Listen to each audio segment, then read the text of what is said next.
I'm going to use pseudonyms for anyone I reference in this post. I, 41/F, am a stay-at-home mom. My husband, 48/M, whom we'll call Paul, works in finance. We have been married for nearly 20 years. We have 2 kids, whom we'll call Eric, our 18-year-old son, currently a senior in high school, and Mary, our 15-year-old daughter. They are both the lights of my life.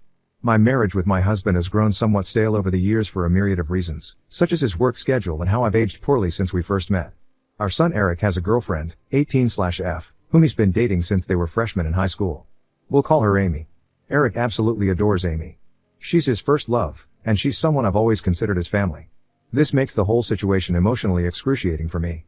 Last week I inadvertently saw my husband's phone screen and got a glimpse of a text thread between my husband and Amy, our son's girlfriend, and I read what looked like a message of her telling him that she misses sucking his big can. I froze in place, in complete disbelief. I spent most of the day convincing myself that I must have misread what I saw. However, I didn't misread it because, over the last several days, I discovered a file on his computer filled with tons of adult videos. He clearly has an adult videos addiction. He also has saved photos of Amy from her Instagram on his computer. Although they weren't inappropriate, she was fully clothed, it was still the proof I needed to confirm that I wasn't going crazy. I also looked at his phone during opportune moments and saw more of their interactions. I wish I had never looked. They were filled with mean, horrible things said at my expense, with him constantly comparing me to her. He would call me fat and old, among other things, with Amy LOLing. I've always had hunches or paranoid feelings that Paul has been cheating on me, but never in a million years could I have fathomed something like this. Last month, I found a thong in our bedroom that I know wasn't mine. I turned a blind eye to it, being naive and acting like it was maybe our daughter's, even though that made zero sense.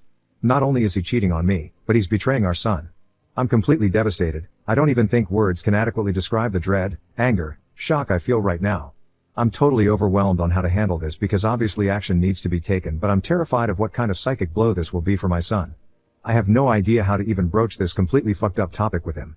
I wouldn't wish this predicament on my worst enemy. I can't even believe I married this scumbag in the first place. And then my mind started to race, realizing that I started noticing specifically unusual behavior from him around the same time Amy turned 18. Was he waiting for her to turn 18 before pursuing this affair? There's so many layers to all of this, and I'm completely paralyzed with fear and dread about it all. None of it makes any fucking sense. How did this happen? Am I that much of a stupid idiot that I let all of this happen under my watch? Eric adores Amy, and the thought of revealing this sickening truth to him terrifies me. The impact on his young heart and mind could be devastating. My heart aches for Eric and Mary, who are completely innocent bystanders. I haven't confronted my husband about this because I'm frankly scared of the domino effect. I don't know who to turn to first about this. I share my story not for sympathy, but in search of understanding and perhaps advice from those who might have had to grapple with deep betrayal. Thank you for listening. Update: I am divorcing my husband. I told my kids and I spoke with Amy's mom. My brother connected me to a very tough junkyard dog type lawyer. I saved screenshots of all his conversations with Amy. I was only able to get the last 3 months from my cloud. The conversations were mostly flirty and dirty talk. It was hard to stomach, completely sleazy, and I saw several negative things said about me. His call history showed he talks with her for hours pretty consistently. He uses dating apps. I took screenshots of his profiles and all of the active chats he has with his matches. It's very clear he uses a filter to seek out girls who are 18 to 22 or so. I copied all of his files from the computer. He goes on sex chat rooms and forums, and he spends a ton of money on OnlyFans. I rummaged through every possible hiding spot I could think of in the house. He had various toys, blindfolds, cuffs, lubricants, etc. He also had different outfits which looked kind of like a girl's Catholic school uniform and a French-maid type outfit too. I picked up Eric and Mary from school, and we all drove to my brother's. They were able to sense something was awry when I picked them up. I delicately told them the entire situation, and I broke down crying. Mary had the most anger, even more than Eric. I met with Amy's mother and told her everything. She confiscated Amy's phone and gave me the entire chat log. It only dated back 3 months ago, like on my husband's cloud, almost as if they both deleted the messages at the same time. She told me Amy sobbed when confronted. Amy basically told her mother that she will never understand and that she and him are in love. I don't want to get into too many details with what else she was saying, but suffice to say, it's very easy to assume that my husband slowly and methodically became a sage-like figure in her life, making her feel she could rely on him, and he took advantage of the fact that she came from a broken home. Amy is also non-stop insistent that their friendship only became romantic/physical recently, and before that, she said he was more of a friend and mentor. I confronted Paul over Zoom.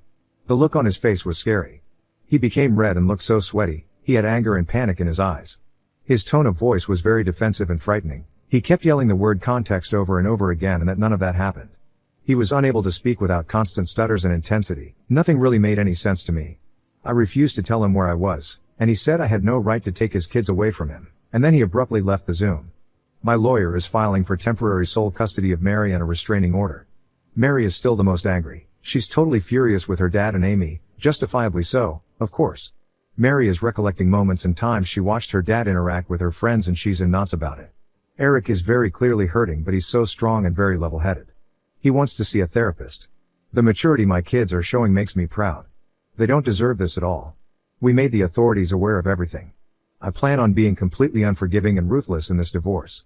I'm reflecting on how I've been treated and how it's made me a shell of myself and how I've had a very negative opinion of myself because of him over the last 20 years. I don't want to let this scumbag get away with it.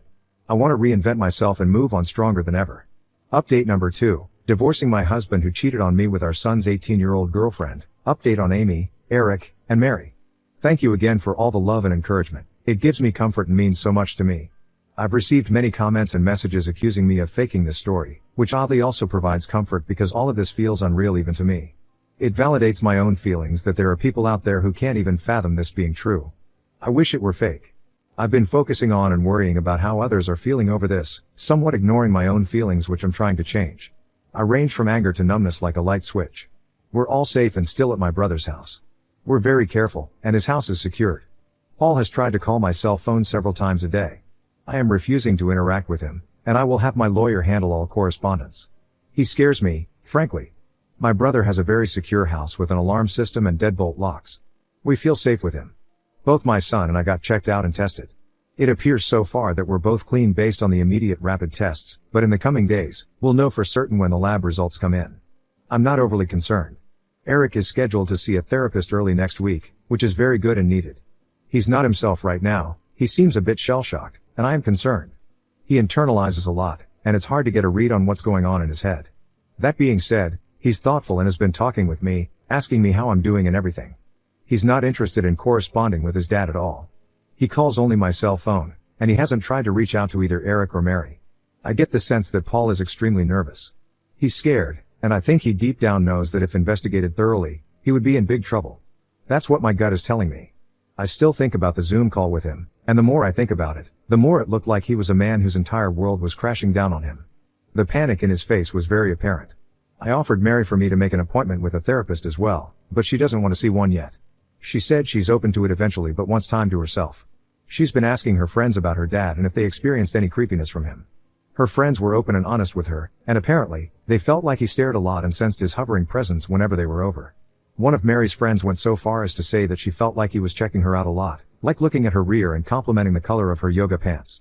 At the time, no issue was brought up about it, but in light of everything that has been happening, it seems strange now.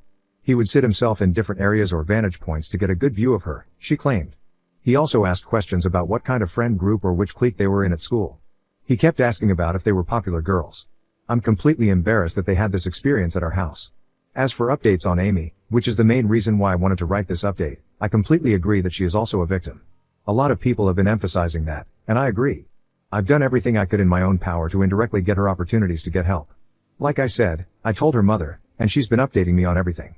Amy, unfortunately, is still living in her deluded reality and I can only pray that she'll eventually come to her senses. She doesn't want to see any doctors or therapists at all and has been constantly trying to reach Paul because, again, she believes that they are in love. From what I've been told, she hasn't been able to get hold of him, and he's been avoiding communication with her completely. Amy blames me for that and believes I took away his devices and am very controlling. Any truth that her mother tries to convey to her is met with conspiracy theories and hostility. Amy looks at me as a villain and still sees Paul through rose-colored glasses. Her mother showed her screenshots of his dating app profiles and matches, and she refuses to believe it, saying I photoshopped it. According to her mom, Amy keeps saying things like everyone is just mad because she found herself a real man and that I'm jealous because she takes better care of him than I do. It's in line with some of the conversations I screenshot, where a lot of what Paul says is him complaining about things I don't do for him sexually. Right now, she's insistent that she and Paul will be together in the long run. Ugh, he's honestly a slimeball. I can only hope that Amy comes to her senses, but me directly intervening doesn't feel like it would be productive at the moment, maybe eventually though. Update number 3, divorce is underway, Eric seeing a therapist routinely and Paul/Amy meeting up again. The support, again, has been overwhelming, and I'm very grateful. Sadly, I've received a lot of negative/accusatory/harassing private messages from people here who think I'm faking this story. Someone made a comment on some post somewhere, claiming that my story has been debunked, And people believe that person. I've seen an uptick in negative messages accusing me of making this up for money. I'm not asking for money at all. Coming here was completely rooted in emotional desperation, and I didn't expect anyone to get invested in my story this way. But again, I'm not looking for anything out of this. I have no reason to lie. I'm not gaining anything from this. If you don't believe me, that's fine. I don't care, but the only thing I ask is to not cross the line and start sending me private messages that are mean-spirited or accusatory. The only reason I'm continuing to post is because of those of you who've sent me love here, and the support really lifted my spirits. As for the divorce, it's very much underway. I'm not going to get into the specifics of it all because it's ongoing, and I want to make sure everything is going to go smoothly. I got temporary custody of Mary. Paul also has to pay temporary child support. There's a protective order. Paul can't contact us or come near us. Right now, we're just focusing on getting through this legal mess. Again, not getting into specifics because I don't want to mess anything up, but what I'll say is I'm very confident, divorce aside, that there's overwhelming evidence against Paul that will get him in serious trouble and it will impact him for the rest of his life. I'm sure eventually I can share more about that. I know a lot of people are concerned about his predatory ways, and I just wanted to convey this, even though I have to be vague right now. Justice will come. All of your concern about how my kids are doing psychologically means a lot to me. Eric has been to therapy twice over the last 2 weeks. I know some people thought I was dismissive of him and acting like he's doing okay. I very much know that he's hurting internally, and we're doing everything we can to make sure he knows he is supported and loved. My brother has been amazing in spending time with Eric and Mary, and both of them have confided in him about a lot. My brother has a very healthy marriage, and both he and his wife have really stepped up to the plate for all of us. Mary has not seen a therapist yet, but she promises that she will be open to seeing one soon.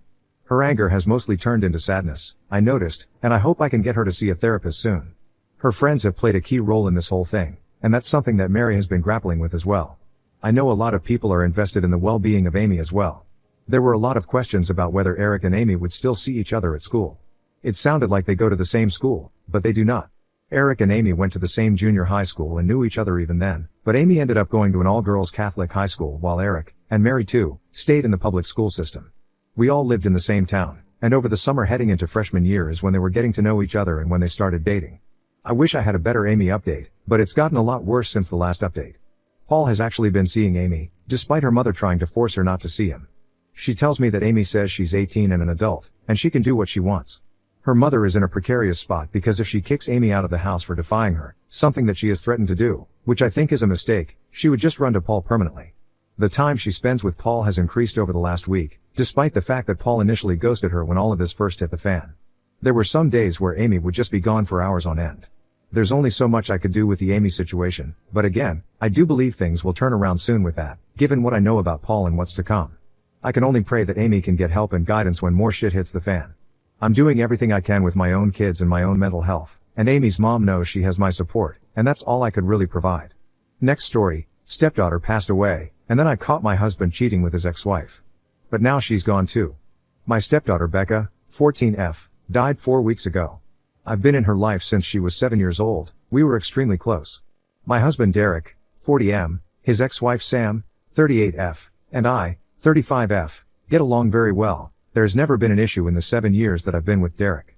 Sam has always been kind to me. She didn't even care that Becca called me mom too. Right after Becca's passing, Sam had so much anxiety and depression that she was unable to be by herself. She has no family besides us, so we invited her to stay with us. Sam hardly leaves the house. She mostly just sleeps in Becca's room, which is completely understandable. I always tell her that I'm here if she needs me and that I want her to take her time with grieving and that there is no pressure to go back to her home. Today I needed to run some errands, so I asked Sam if she'd like to join me to get out of the house a little bit, but she declined and said she'd rather just stay at the house and sleep. I told Derek that I was leaving and that I would be back in 2-ish hours. He works from home. I also told him to check on Sam every once in a while, and maybe try getting her to eat something. After stopping at the post office, I realized I forgot my library book that I needed to return, so I went back home to get it. As soon as I walked in the door, I heard moaning coming from mine and Derek's bedroom. I immediately knew what was happening. And my heart completely broke in that moment. I wasn't completely sure what to do, but I ended up deciding to confront them, so I walked to the bedroom and opened the door and began yelling at them both. Sam started having an anxiety attack and ran to the bathroom while Derek kept apologizing profusely. I asked him what the hell was happening. He told me that he made himself and Sam some lunch and they began talking about Becca, and shared some memories. And then Sam ended up kissing him and he didn't pull back, and then it ended with them in our bed. They're begging me to understand that it was just grief that caused them to become intimate and that they both made a mistake. I don't know what to do. I love this man. And I love Sam. I'm heartbroken that they did this to me and put me in this position. I feel so stuck. Update, I posted an update to r/true off my chest but didn't realize there was an update rule so it was removed. I figured I'd post an update to my profile for those that follow me. I decided that I'm filing for a divorce. I can't ever trust him again. It sucks because we had an amazing relationship, I thought. He's always been great, so this was a complete shock to me. Last night, Derek came over to talk. He confessed to a lot. Turns out it wasn't their first time having sex like most people thought. They've been having sex since 3 months before Becca died. I am completely shocked and heartbroken. Sam also reached out last night and thanked me for everything I've done for her, and told me she was sorry. I didn't respond, I blocked her. I did so much for Sam and considered her a friend, so this hurts a lot, more than I can handle. This is all too much.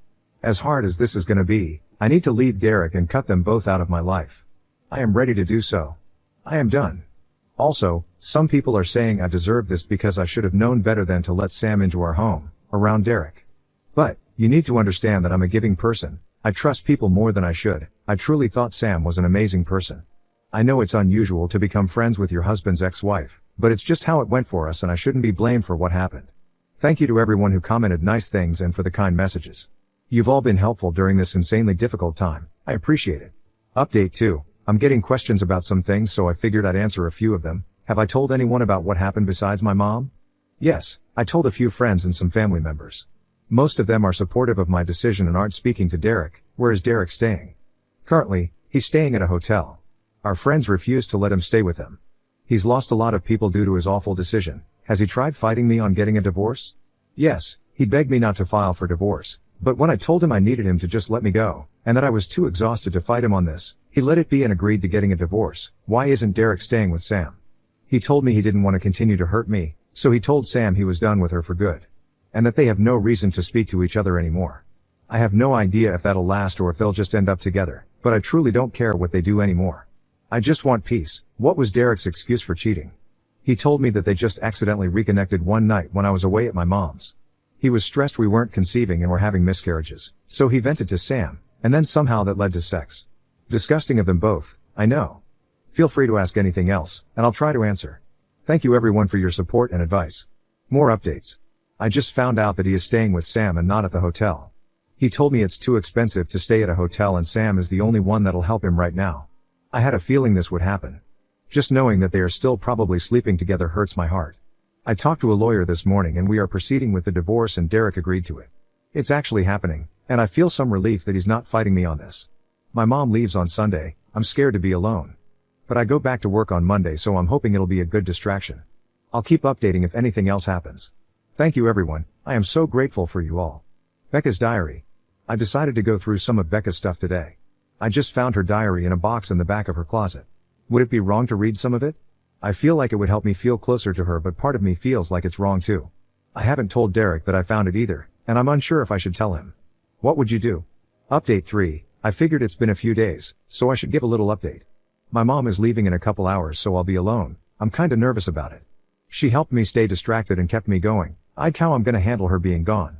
I go back to work tomorrow, first day back since Becca passed away. I'm looking forward to it though because it'll keep me distracted. Also, I did read some of Becca's diary. It made me love her even more. She was such a sweetheart.